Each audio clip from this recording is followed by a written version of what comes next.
Hey, ladies.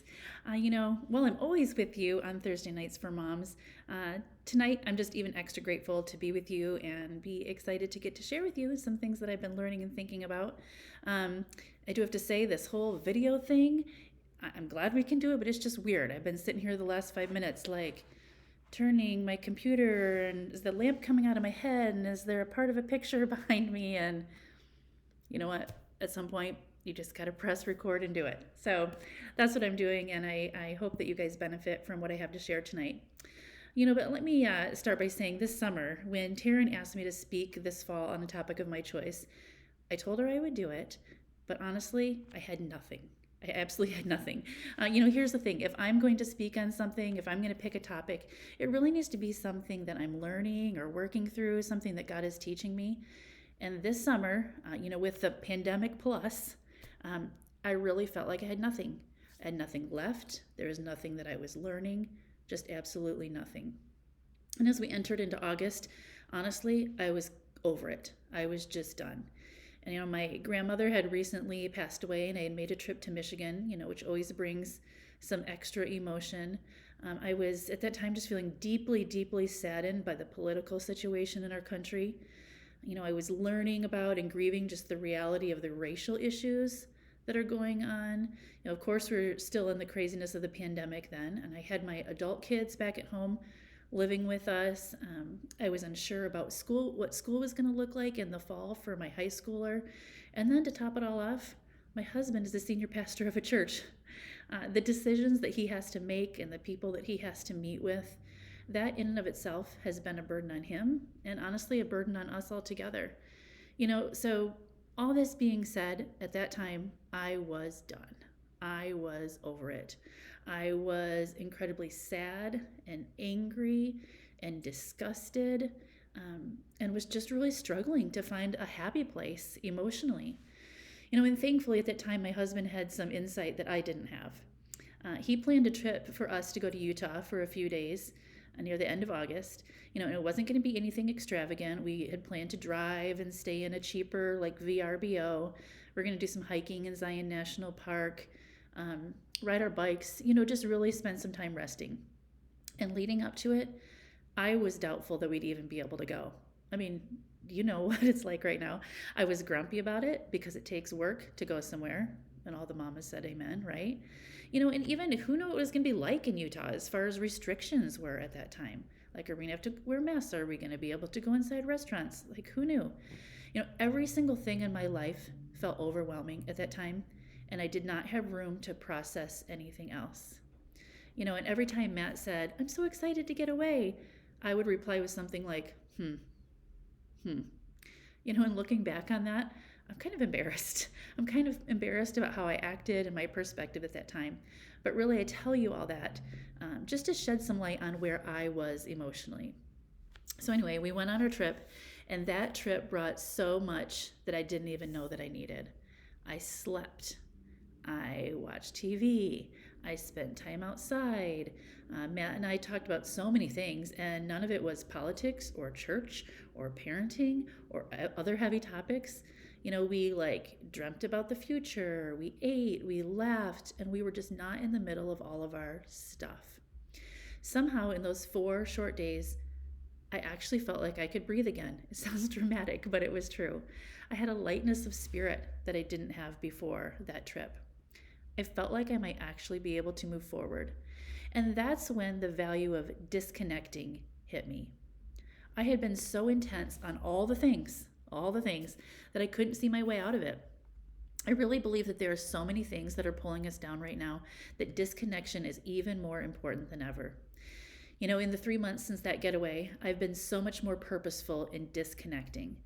That trip in no way was a one and done, and we certainly can't rely on taking a trip to cure us of all that is ailing. So I've had to reprioritize some things that went by the wayside since last spring. And in no way am I an expert on all of this yet, or probably ever will be, but I am recognizing the value of disconnecting, and I'm learning how to have a more peaceful life through disconnecting. So let me explain what I mean by disconnecting. Often that word is used in a negative manner. We can use it when we're talking about pulling away from people or pulling away from our emotions. Sometimes it's a coping mechanism for people or a way to avoid reality. But today I want to talk about in a positive way how disconnecting can help us. I dare say that the pandemic and political issues have encouraged us to disconnect from the important things, unfortunately. And for me, this was the case at the beginning. And then, honestly, it just kind of turned into some bad habits. The pandemic could have given us the opportunity to connect to life-giving things. But for me, and maybe even you, I chose to connect to things that are actually driving me farther down a path of exhaustion and a path of depression. So today when I say disconnect, I'm talking about pulling away from all the noise. It's not putting your head in the sand. It's not ignoring reality. It's being intentional to step away, to rest, to remember the important things, and to connect with things that actually fill us and strengthen us. So let's talk a little bit more about why we need to disconnect. Now more than ever, we have so much bombarding our brains. It is insane the amount of stuff we're taking in. None of these things in and of themselves are bad by any means, but we have constant access to our phones. And then our phones bring news, messages, social media, articles, shopping, games, to-do lists, podcasts, and, right? Some of these things might be neutral, but in many cases, all these things that come with our phones are trying to convince us, they're trying to sway us, they're trying to even remind us, show us how we are different from other people, or even show us how we should be different from other people. We're learning new things, we are being challenged, we are improving ourselves, we're trying to keep up.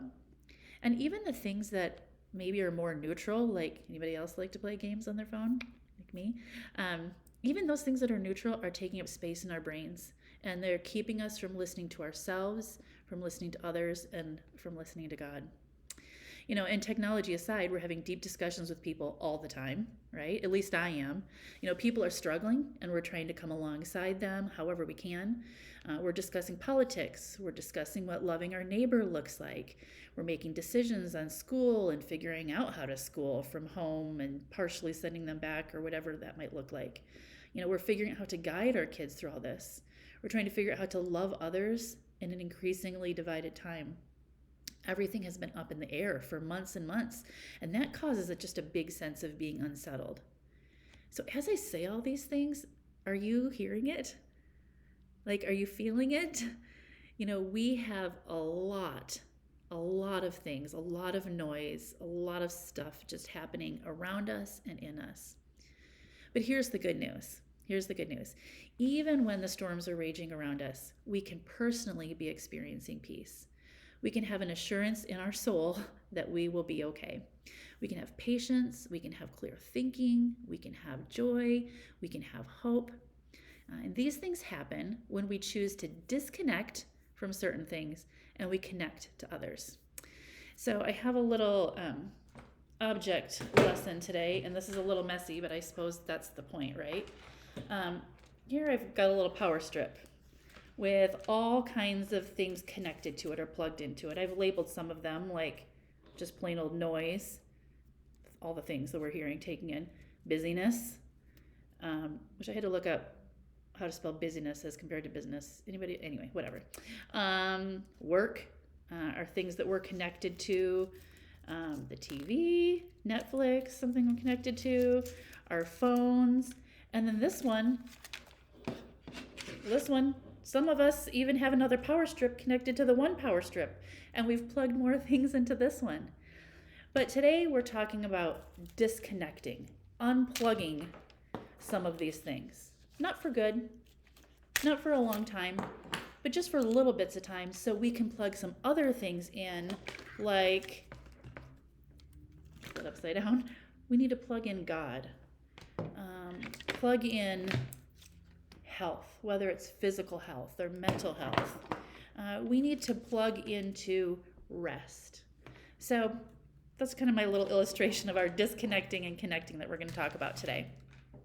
When we choose to intentionally have times, not all the time, but we intentionally choose to have times of disconnection, that's when our minds and our hearts can listen and can process.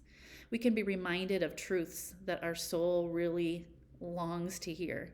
We can make decisions without being pushed and pulled in different directions when we disconnect. It allows work to be done in us, whether that's self work or God work in us. And of course, aren't all these things what we actually need and what we actually want? So let's talk about what we disconnect from. And I thought there's about three major things, or at least three major things that I wanted to talk about tonight. The first one is technology. This is the big one. And I think we underestimate the power our phones have over us. I don't know how many of you use screen time limits on your phone. A few months ago, or a month or two ago, I watched that popular Netflix documentary, The Social Dilemma, and it totally motivated me to set some screen time limits on my phone.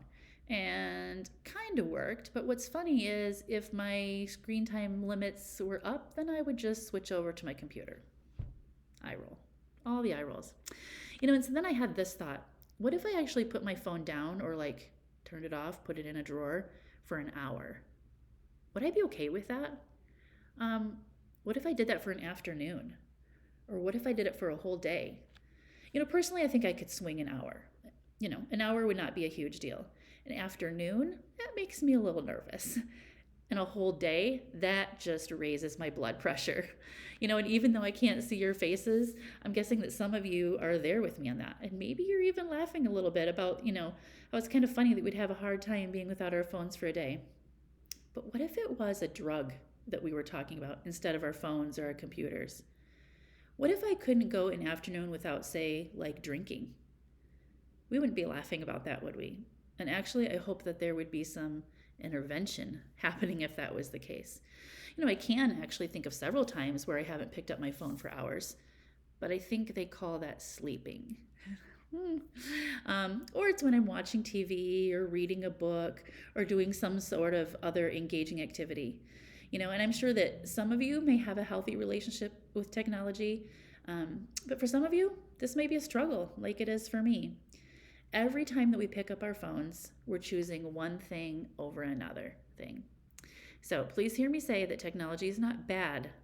I just know that's one of the things that we are overly connected to and that we need to pull the literal plug on our phones at times. Okay, what about activity and tasks? If you know me at all, you know that disconnecting from activity or tasks is absolutely foreign to me. I am definitely a doer and a task-driven person. I always know what I'm doing and I know what I need to do next because my list, which is on my phone, tells me. And of course, I certainly like to be lazy at times and not be productive. I have been loving the Hallmark Christmas movies that are already out. Totally love them all. And taking a nap, if I can squeeze in a Sunday afternoon nap, that is just golden. Personally, I do a pretty decent job with regular time reading my Bible, with journaling, exercise, self-care, those types of things, even though I have to schedule them. But even if you're not a doer like me, I'm guessing that you rarely do nothing, absolutely nothing. So about 4 years ago, I went to a counselor for the first time.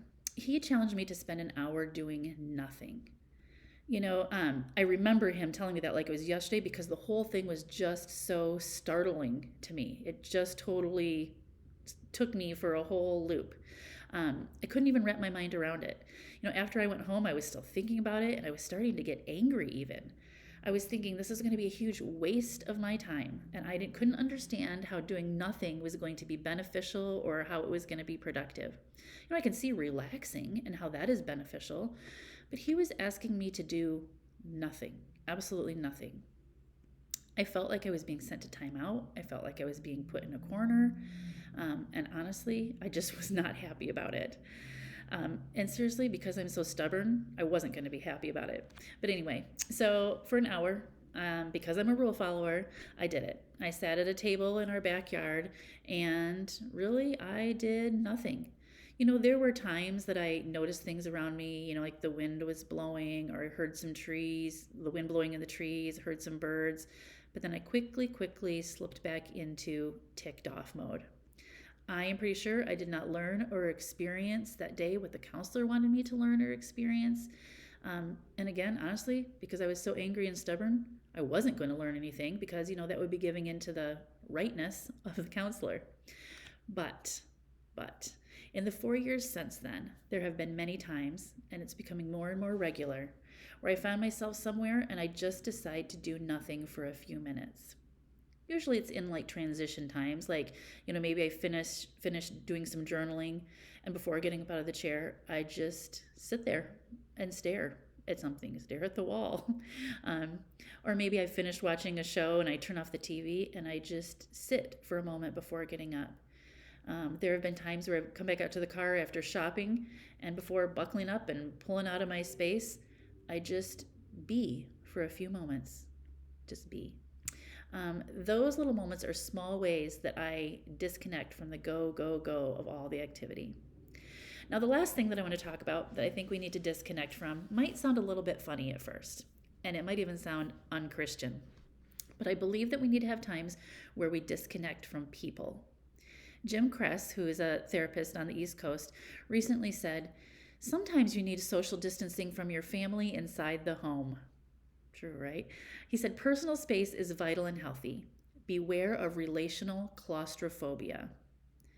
And while he was talking about family in our home, I think that applies to all relationships at times. Yes, relationships and the people in our lives are very important, very necessary. So is activity, and so is technology. But is there any value in not taking care of someone for a small amount of time? What if we had a time of not communicating with others, whether it's voice or text? What if you spent some time with only yourself? Or what if we had a few occasional times where we got to choose what we wanted to eat or what we wanted to do or what we wanted to watch? If you had a few small times where this was the case, what do you think the state of your mind would be? Or the state of your heart would be? Think about that for just a minute. When I picture it, I see it just reviving my soul just a little bit. But just this revival of my soul, I imagine feeling joy, hopefulness, and peace. And I want all of those things for sure. Some people may say, okay, well, what about living a life of self-sacrifice and serving others? Isn't that what we are called to do? And that is absolutely what we are called to do. But it is impossible, as you know, to do that all of the time. You've heard the cliche, and because you are moms, you know it's true, but we cannot pour from an empty cup. So now let's talk about some ways that we can practically disconnect. And these are just some ideas. They are 6 ideas, and not the only things by any means that you can do to disconnect, nor are they rules. They are just ideas.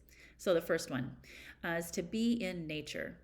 I heard Annie F. Downs say at the beginning of the pandemic, she said, "Nature isn't worried." And I really believe that's true. Ever since she said it, I've been thinking about that and noticing it. Nature is calming. It makes us realize that our world is not just our crazy little world. The blades of grass are not fearful of COVID. The birds, they're not out there debating politics. The leaves, whether they're on a tree or a rose bush or on the ground, they're not canceling their plans and figuring out what to do next.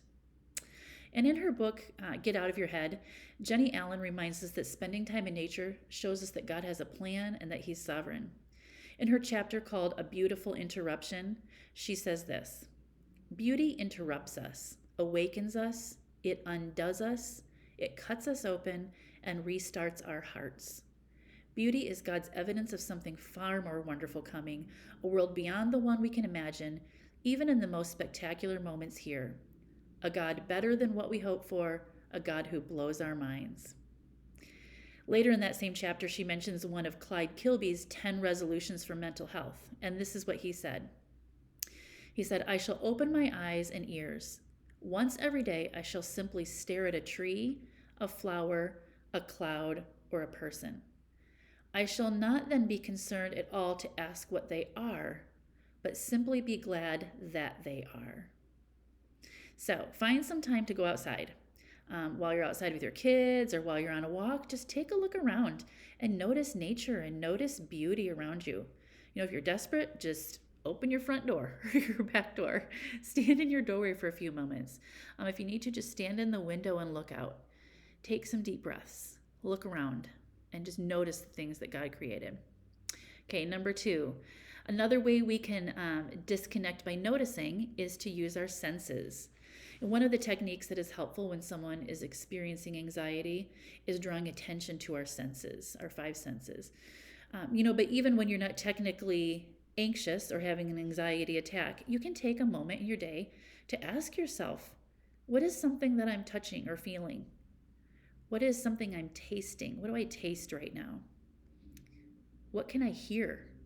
And if it's your kids fighting that you're hearing, just keep working and pick something else. You can ask yourself, what am I seeing? What do I see? Then the 5th one, what can I smell? Again, hopefully this isn't something like, dinner burning or a dirty diaper. So, just keep noticing till you get to something that isn't repulsive. That's my tip there. And some of these things may take a little bit of time and practice to notice, but that's the idea. This is not a checklist, but it's a way to draw away and be even more present for just a few moments. Okay, number 3 is sleep. You totally know this, but getting a good night's sleep is crucial for our health in every single way. And while it can be used by some people as an avoidance technique, it is also in a very practical way, a way to keep us from harmful behaviors. If I'm getting a full 8 hours of sleep, that is 8 hours that I'm not on my phone, I'm not eating, I'm not caring for others, etc. So when we are sleeping, we are disconnecting. We are disconnected. We are not engaging with all of the things. Number 4, change of scenery. It is awesome if you can do a few day getaway to take a vacation. As I told you earlier, it was good to my core when we got away in August. I highly recommend finding time to get away from your regular places, whether it's by yourself or with a friend or with your spouse. But I know this isn't always possible. But here's an idea. Can you get away for an afternoon? What about that? Find a family member or a babysitter or another mom to trade with and get out of town, even if getting out of town is going to Ripon or Manteca. I try my best to have a day away once a month. I call it day away. By day, that's usually 9 a.m. to 3 p.m. or something. But in the past, I've gone to a coffee shop in Sonora, pre-COVID, of course. I've gone to the beach, gone to Pinecrest for a few hours. But my most common days away are things like a trip to Manteca for Old Navy and Chick-fil-A, and then sitting in a park for a few hours. Which I realize that's probably funny for those of you that live in Manteca, but for me, it's not my house, and it's not in Modesto. Okay, number 5 is to laugh, have fun, and pretend. All those 3 go together. Milton Berle said, laughter is an instant vacation. So think about the last time that you laughed really hard. Like the side, your stomach hurts, like you feel like you had a workout type laughing. What did that do for your soul? It really is a mini vacation, isn't it?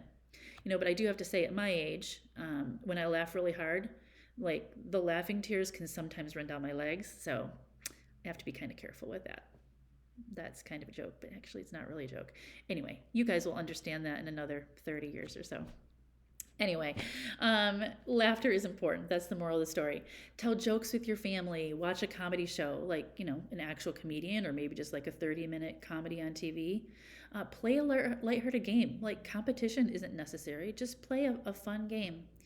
And in this list, I included pretend in here because I think healthy, fun pretending is one way to laugh and one way to disconnect.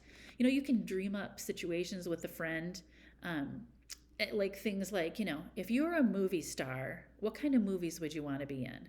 Or if you had $10 million, what is the most outrageous thing that you would do with your money? Of course, when you come up with these things, I think it is best to come up with outrageous scenarios, because you certainly don't want these things to make you more discontent. The idea is for you to have fun and disconnect from a short time from your reality. If you said to your spouse, if we had $5,000, what would we do with it? Well, honestly, that would just make me depressed that I don't have $5,000. But talking about, $10 million, that's just funny kind of thing. As an example of this, and back to my trip to Utah in August, one of the things that Matt and I did on a Saturday was to go to open houses, like realtor open houses. Here's the thing. Most of the houses that we went to were listed at well over $1 million. And we certainly are not moving to Utah. And if we were, we certainly would not be buying a multi-million-dollar home. But we would walk in and we would comment on the lighting and the floor to ceiling windows, the layout of the kitchen. We would discuss if 6 bedrooms was really going to be enough for us. The first time that we did that kind of thing, I was a little nervous because I was like, oh, are we going to be like found out as imposters that we really can't, buy this home type of thing? But let me tell you, we didn't actually lie. We didn't lie to the realtors. We would say things like, we totally aren't ready to buy right now, but we'd like to keep our eyes open in case the right thing comes along at the right time. Good one, huh? Or how about this one? We're thinking about buying a retirement home here someday, and we just want to see the types of homes that are available in this area. That's not necessarily untrue. So, that day of pretending and visiting those open houses, it was just so much fun. And it was an escape from the seriousness and the rest of our life. And seriously, even today, months later, we are still talking about how fun that day was. Okay, my last idea, number 6, is to put your tech away. And you knew this one was coming, right? FOMO is a real thing, but putting our phones away can be done. I'm giving myself ideas here, but what if every day I turn off my phone and put it out of sight for 30 minutes? I'm thinking, what could I do during that 30 minutes? I could be, like taking a walk or, sitting still and just being, but I also can just be playing with kids. My kids wouldn't want to play with me at this point, but you could be playing with your kids. You can be making up funny stories and laughing. You can do something creative, which is actually another good disconnecting tip that I haven't mentioned here. I think you get it. I think you understand that putting away the phones is a good thing for us. And I know that I need to stop talking about disconnecting from tech right now before I feel even more convicted on this one. But I do know that we can all agree that it's a good idea to take a break from it. So as we talk about what to disconnect from, I think it's also important to mention how we do that. I think there's two important things to remember whenever we want to make any change in our lives. First, we need to make a plan ahead of time. We need to decide when to intentionally disconnect. We need to decide what we're going to do to disconnect, and then we need to schedule it. As funny as it sounds, we can set a reminder on our phones to disconnect from our phones. I do think that kind of thing actually works. And my second thing on all this how stuff is to take small steps. I don't suggest that you decide to take the whole day off your phone tomorrow. Maybe that works for you, but it probably wouldn't for me. I don't suggest that you immediately plan a camping trip, with your family to get out in nature. But this is what I do suggest. Think about what is one small thing that you can do tomorrow to disconnect. Just take small steps. The very last thing I want to talk about is when we disconnect, what do we want to connect to? We aren't just going to unplug all these cords from our power strip and leave them empty.